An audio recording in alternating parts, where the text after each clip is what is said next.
आप देखें न्यूजीलैंड भारत और लेकर हाजिर हो अपना धनबाद। हेडलाइंस में बढ़ते खबरों की ओर। पहली खबर राज्यपाल से जुड़ी, जहां उन्होंने महामहिम राज्यपाल ने नववर्ष की शुभकामनाएं दी हैं। नववर्ष के उपलक्ष्य पर सीएम हेमंत सोरेन भी उनसे मुलाकात करने पहुंचे।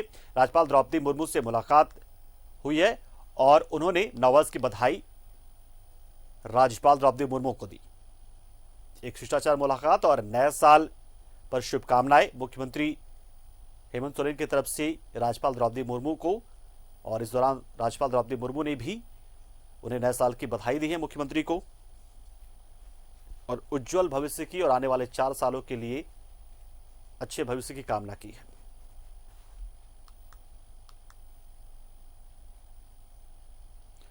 उधर मुख्यमंत्री आवास में सीएम हेमंत सोरेन से झारखंड रक्षा शक्ति विश्वविद्यालय के वीसीपीआर के नायडू, वित्त विभाग की सचिव हिमानी पांडे, स्कूली साक्षरता विभाग के सचिव राहुल शर्मा ने मुलाकात कर शुभकामनाएं दी। जैब के पुलिस महानिदेशक Neeraj Sinha, DIG Ranchi range Akhilesh Jha, Ranchi DC Chhavi Ranjan, Ranchi SSP Surendra Kumar Jha, राज्यपाल के प्रधान सचिव शैलेश कुमार सिंह और वन पर्यावरण जलवायु परिवर्तन विभाग के प्रधान सचिव एपी सिंह ने भी बधाई दी और शुभकामनाएं दी।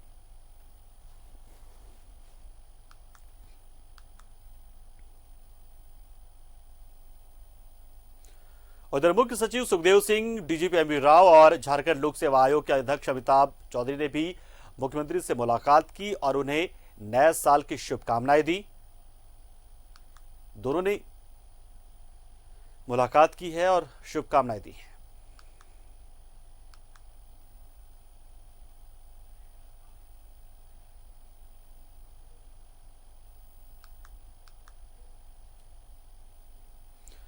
तो नए साल पर जश्न मनाया गया, अच्छे भविष्य की कामना की गई और ये ईश्वर से प्रार्थना की गई कि नया साल अच्छे तरीके से गुजरे, और शायद इसकी शुरुआत होने जा रही है ड्राई रन। जी हां, 2 जनवरी को रांची समेत राज्य के 6 जिलों में वैक्सीनेशन का ड्राई रन होगा। इसके माध्यम से वैक्सीनेशन की प्रक्रिया शुरू होने से पहले उसकी तैयारियों का रिहर्सल भी किया जाएगा।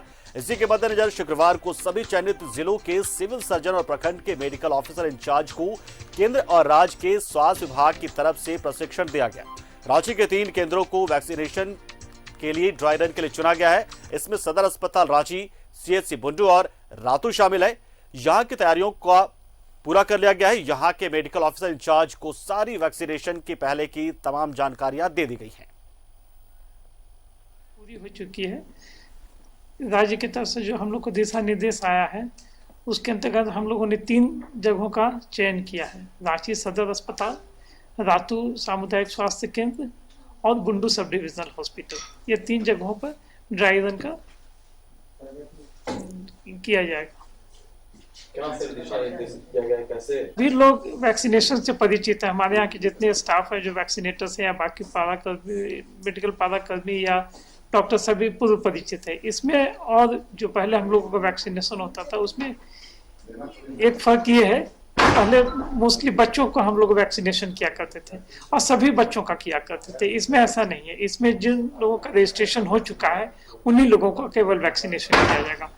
सावधानी वही है जो बाकी टीकाकरण पे है। अभी सिर्फ एक बात हो गया, चूंकि ये कोविड का समय है तो कोविड का जो प्रोटोकॉल है इसको हम लोग को पालन करना है, उसके साथ साथ हमको टीकाकरण को देखना है। ठीक है, चूंकि ये नया वैक्सीन है तो थोड़ा सा सावधानी रखना है कि अगर किसी तरह का माने दिक्कत तो नहीं होगा तभी ये वैक्सीन चालू होगा। सरकार इतना तो। और आर्थिक संकट से गुजर रही भारत कोकिंग कोल लिमिटेड नए साल में अपने जज्बे की बदौलत ऊंचाइयों की बुलंदियों को छुएगा।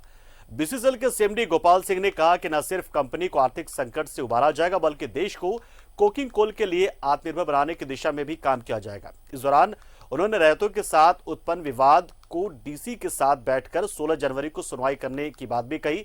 उन्होंने 10 जनवरी को वृहद सेवा दिवस और गरीबों के बीच गर्म कपड़ा बांटने का भी निर्णय लिया। आर्थिक संकट से बीसीसीएल को निकालने का प्रयास करेंगे वो, देश को कोकिंग कोल में आत्मनिर्भर बनाने की बात भी करेंगे। और इसके साथ ही बता दें आपको कि कोकिंग कोल लिमिटेड को नए साल में अपने जज्बे की बदौलत ऊंचाइयों की बुलंदियों को छूने की बात यहां पर हुई है। और उनसे इन तमाम मुद्दों पर बातचीत की हमारे सहयोगी अरुण बड़वाल ने। और क्या और किस तरीके से बातचीत हुई, किन मुद्दों पर बातचीत हुई, इस पूरे रिपोर्ट को देखिए आप।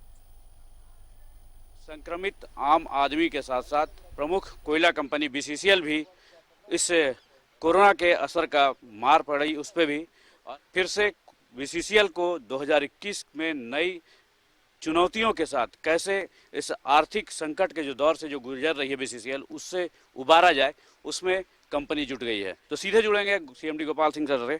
सर, नया साल, पहली सुबह, और जिस तरह कंपनी के लिए आपने पहले ही दिन नई सोच के साथ कुछ नए संकल्प लिए, इस आर्थिक संकट के मुहिम से दौर से गुजर रही कंपनी को कैसे उबारेंगे सर?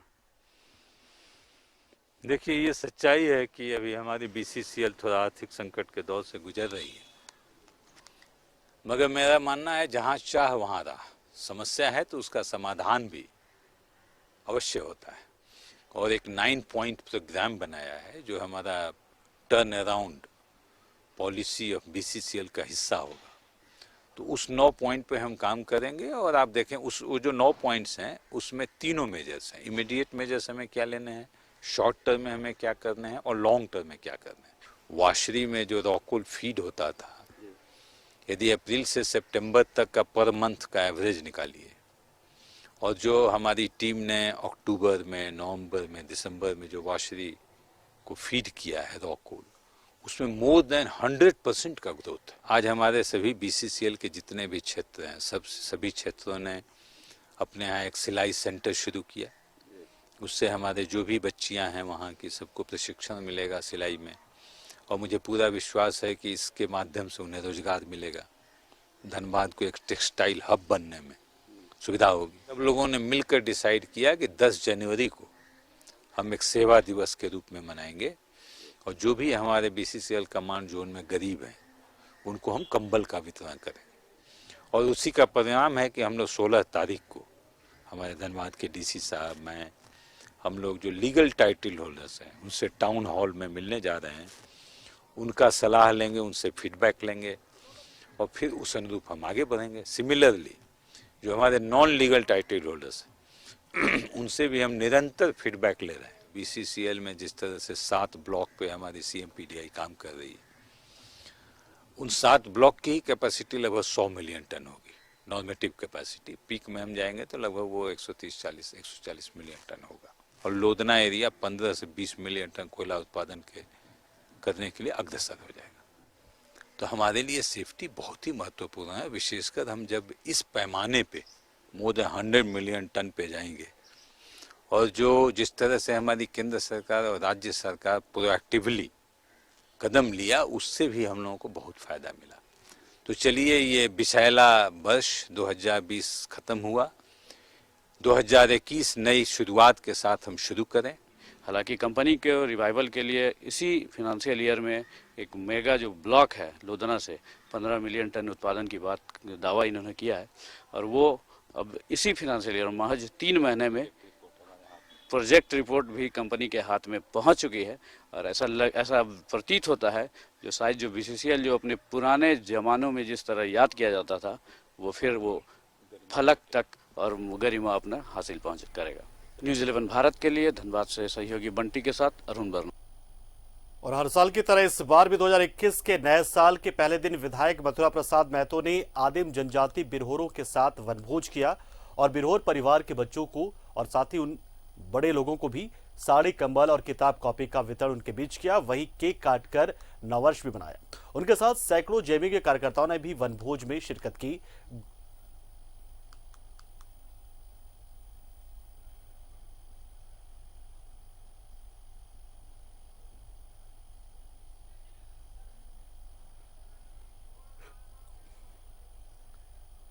बीते 28 दिसंबर को गोमिया के रथ टांड में मीटर लगाने आए बिजली कर्मियों पर छेड़खानी का आरोप लगाते हुए बंधक बनाए जाने के मामले में पुलिस ने जांच पड़ताल शुरू कर दी है। जहां ग्रामीण महिला ने कर्मियों के खिलाफ छेड़खानी का मामला दर्ज कराया, वहीं कर्मियों से हाथापाई करने हुए, सरकारी काम में बाधा पहुंचाने और सरकारी संपत्ति को नुकसान पहुंचाने को लेकर कन्या विद्युत अभियंता ने रतटांड निवासी बीजेपी नेता और उनके बेटे को मुख्य आरोपी बनाते हुए मामला दर्ज करवाया है। दोनों पक्ष की ओर से की गई शिकायत की छानबीन में पुलिस जुट गई है।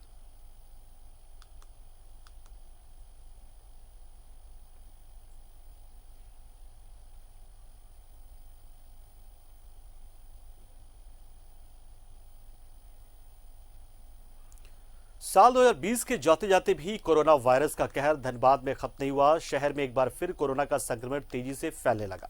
जिले में 26 कोरोना वायरस से संक्रमित मरीजों की पुष्टि हो गई, जिसमें 17 मरीज धनबाद के। इस खास रिपोर्ट को देखिए। साल 2020 के जाते जाते भी कोरोना वायरस का कहर धनबाद में खत्म नहीं हुआ है, बल्कि कुछ ज्यादा ही जोर लगा रहा है। एक बार फिर से कोरोना वायरस का कहर देखने को मिल रहा है। धनबाद शहर के सरायढीला के एक दंत चिकित्सक की 72 वर्षीय मां ने कोरोना की वजह से दम तोड़ दिया। उनके साथ साथ परिवार के 6 लोग भी संक्रमित पाए गए। लगातार पर्व त्योहार में लोगों ने कोरोना संक्रमण में गाइडलाइन का पालन नहीं किया, जिससे इस माह एक बार फिर कोरोना संक्रमित बढ़ गए और 13 लोगों की मौत भी हो गई है। जिला प्रशासन और स्वास्थ्य विभाग लगातार लोगों को जागरूक कर रहा है। अभी मौसम है, इसको देखते हुए हम तो यही आगाह करेंगे कि ठंड से बचिए, सामाजिक दूरी को मेंटेन रखिए, मास्क का यूटिलाइज कीजिए और अनावश्यक रूप से बाहर गैदरिंग में ये सब चीज़ अवॉइड कीजिए। हमारी जो मौतें हुई है करीब 12 या कुछ मौतें हुई है इस पीरियड में, तो उसमें हम लोग आंकड़ा को ये कर देख रहे थे, तो उसमें भी मैक्सिमम कोमॉर्बिड कंडीशन था, या तो ये लोग क्या किया कि जो पॉजिटिव केस हुआ उसको ये लोग इन्फॉर्मेशन नहीं दिया और अपने मन से घर पे रह के ये लोग जब सीरियस होने लगा तो 11th और लास्ट मोमेंट में ये लोग वहाँ एडमिट हुआ, जिसके फल से लोगों को मौत हुई है। अगर वो लोग शुरू से जो पॉजिटिव है, तो इसमें हम लोग एक अभी प्रिकॉशन ले रहे हैं कि जो भी मेरा 35 साल से ऊपर जो भी पॉजिटिव आएगा उसको अर्जेंटली हम लोग उसको एडमिट कराएंगे हमारा कैथलैब में या तो CHD में। पर बेपरवाह लोग मानने को तैयार नहीं हैं। बस स्टैंड हो या बाजार, हर जगह लापरवाही देखी जा रही है, जिससे हर रोज कोरोना संक्रमित बढ़ते जा रहे हैं। इधर जिला प्रशासन भी लापरवाही बरत रहा है। पहले पुलिस बिना मास्क और सामाजिक दूरी पालन नहीं करने के खिलाफ मुहिम चला रही थी, जो अब दिखाई नहीं देता है, जिस वजह से लोग अब बेपरवाह हो गए हैं। कुछ लोग हैं जो अभी भी लापरवाह हैं, जो मास्क लेके नहीं घूम रहे हैं। इंसिडेंट कमांडर और संबंधित थाना को ये स्पष्ट निर्देशित है, उनको पूरी आपदा प्रबंधन अधिनियम में शक्तियां प्राप्त हैं कि अगर उस तरह के लोग कोई पाए जाते हैं तो आप उसको डिटेन करके उनके विरुद्ध सख्त से सख्त कार्रवाई की जा सकती है।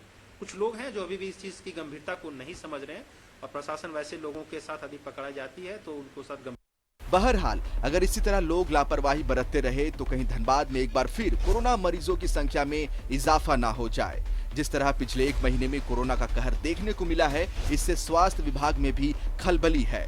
न्यूज़ 11 भारत के लिए धनबाद से कुंदन सिंह की रिपोर्ट।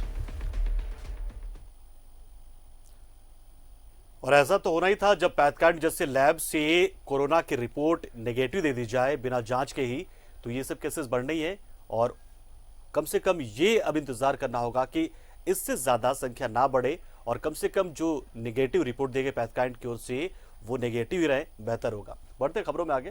टैक्स ऑटो का देते हैं और कमाई ट्रैकर की करते हैं। चौकी का जरा साहब, कुछ ऐसा ही हाल है धनबाद के ऑटो चालकों का। जिले के सभी सड़कों पर चलने वाले ऑटो ट्रैकर की याद दिलाते हैं। फर्क सिर्फ इतना है कि ट्रैकर में 4 तो ऑटो में 3 पहिए होते हैं, लेकिन सवारी के बिठाने के मामले में ये ट्रैकर से कहीं से भी कम नहीं है। इस दौरान वे कई यातायात के नियमों का भी उल्लंघन करते हैं, लेकिन विभागीय अधिकारी भी कुछ कहने से और कार्रवाई करने से फिलहाल इनसे परहेज करते दिख रहे हैं। एक रिपोर्ट आपको दिखाते हैं।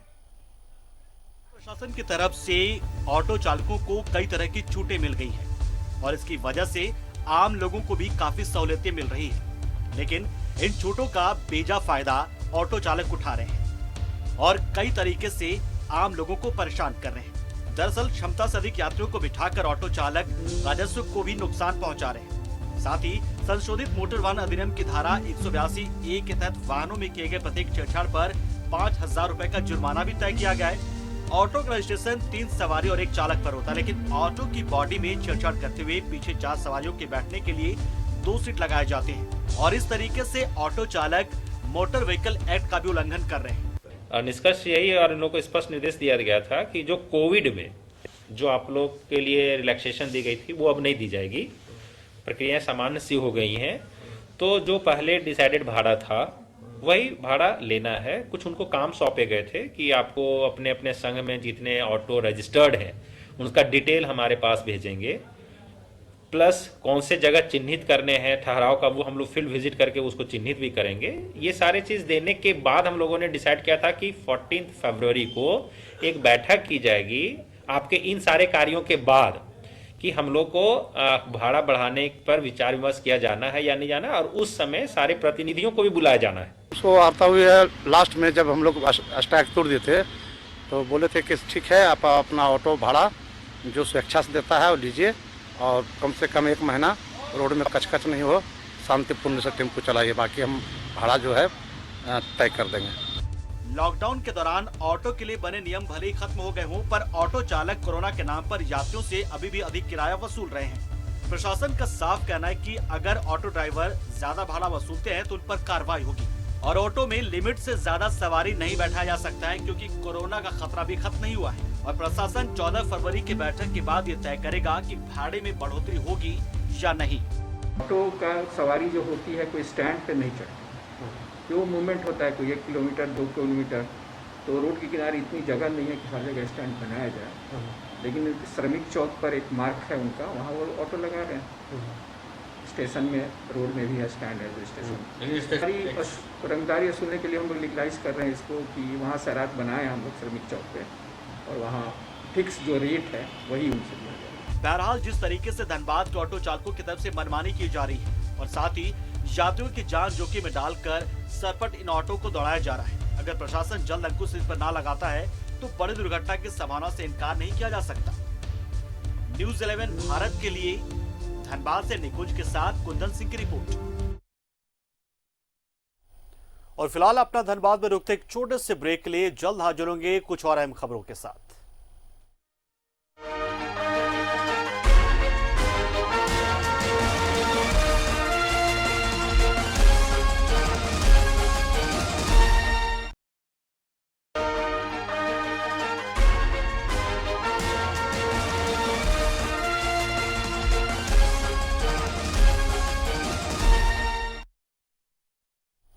ब्रेक के बाद आपका एक बार फिर स्वागत। आप देख रहे हैं न्यूज़ 11 भारत पर अपना धनबाद। आर्थिक संकट से गुजर रही भारत कोकिंग को लिमिटेड नए साल में अपने जज्बे के बदौलत ऊंचाइयों की बुलंदियों को छुएगा। बीसीसीएल के सीएमडी गोपाल सिंह ने कहा कि न सिर्फ कंपनी को आर्थिक संकट से उबारा जाएगा, बल्कि देश को कोकिंग कोल के क्षेत्र में आत्मनिर्भर बनाने की दिशा में भी काम किया जाएगा।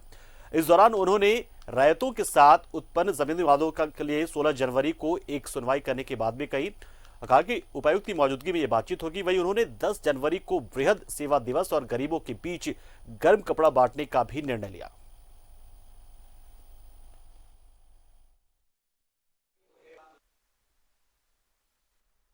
क्षेत्रों के जनरल मैनेजर से आग्रह करता हूं, अपने सभी कंसल्टेटिव कमेटी के मेंबर से मैं आग्रह करता हूं, safety board, welfare board, company consultative committee, कि अगला संडे यानी 10 जनवरी को हम सेवा दिवस के रूप में मनाएं, और हमारे कमांड जोन में रह रहे गरीबों के बीच कंबल का वितरण अवश्य करें।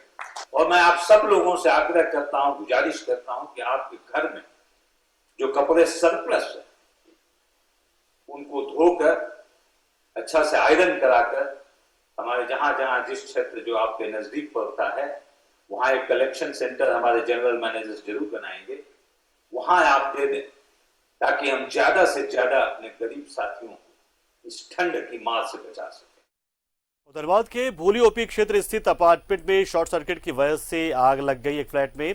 इस अग्निकांड में फ्लैट में मौजूद एसी, टीवी समेत लाखों का सामान जलकर खाक हो गया। बताया जा रहा है कि बाईपास रोड स्थित ओम टावर के जिस फ्लैट में आग लगी थी उसमें रहने वाला परिवार नए साल के मौके पर लिलोरी स्थान मंदिर पूजा करने गया हुआ था। इस बीच लोगों ने फ्लैट से धुआं निकलता देखा और अग्निशमन विभाग को इस बात की जानकारी दी, जिसके बाद इस आग पर काबू तो पाया गया, लेकिन तब तक घर के सारे सामान जलकर खाक हो चुके थे।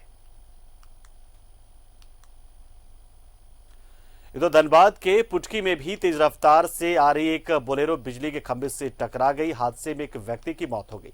यहां पर ग्रामीणों ने मुआवजे की मांग को लेकर सड़क जाम कर जबरदस्त प्रदर्शन किया।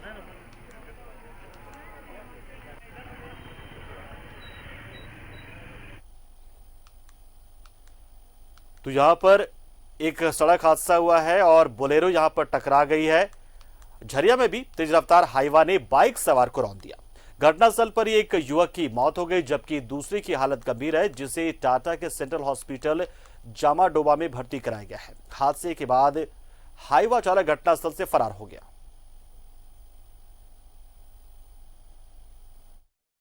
सुबह में हमको फोन आया है, मेरा दोस्त फोन किया था, सतीश है, जो जिसका भाई का एक्सीडेंट हुआ है, जामाडोबा हॉस्पिटल में भर्ती है। से मेरा भाई का एक्सीडेंट हो गया कि एक दोस्त भी है, उसका भी एक्सीडेंट हुआ, वो लड़का।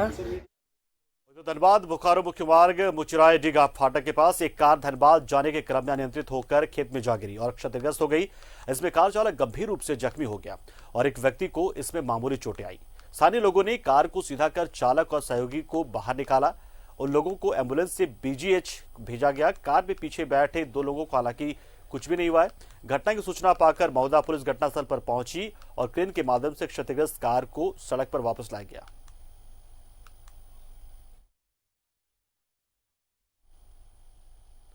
और इधर नए साल के पहले दिन झारखंड की सड़कों पर हादसे नजर आए। रोड एक्सीडेंट्स में 10 से ज्यादा लोगों की मौत हो गई तो वहीं कई लोग घायल हो गए। पलामू, रांची, टंडवा, दुमका और झरिया में सड़क हादसे हुए हैं। तस्वीरें हम आपको दिखा रहे हैं कि किस तरीके से हादसे हुए हैं। पलामू, झरिया, यहां पर तमाम जगहों पर। बता दें आपको कि सड़क हादसे भी हुए, लेकिन साल 2020 में दुनिया ने कोरोना जैसी महामारी का सामना भी किया और अब नए साल में उम्मीद जगी है और आशा है कि 2021 सब कुछ सामान्य कर देगा। इस उम्मीद के साथ साल के पहले दिन लोग परिवार वालों के साथ खुशियों के पल बिताने पर्यटक स्थलों पर पहुंचे। रांची, जमशेदपुर, पाकुड़, बोकारो, खूंटी, बासुकीनाथ की तस्वीरें आपको हम दिखा रहे हैं, जहां पर विभिन्न पर्यटक स्थलों पर लोग पहुंचे और लोगों ने यहां पर नए साल का जश्न मनाया, अपने परिवार वालों के साथ क्वालिटी टाइम स्पेंड किया।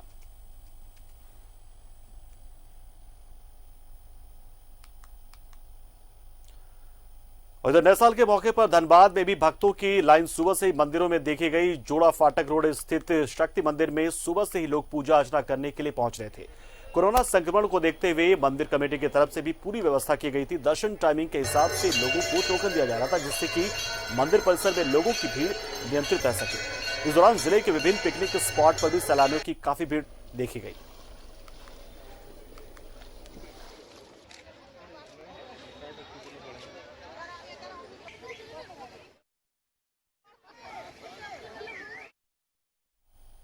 और इधर गोमिया के तनुघाट डैम में नए साल पर पिकनिक मनाने के लिए सैलानियों की भीड़ जुटी। प्राकृतिक खूबसूरती को देखने के लिए दूर दराज से लोग यहां पर पहुंचे हुए थे। बच्चों के बीच में यहां पर मौजूद जंपिंग झूला और मोटर बोट खास आकर्षण का केंद्र बने हुए थे।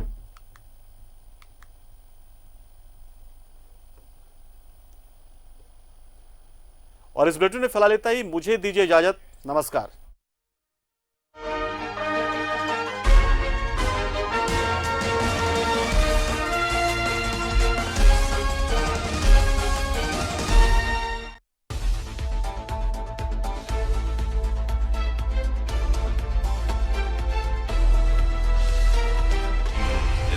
सच है तो दिखेगा।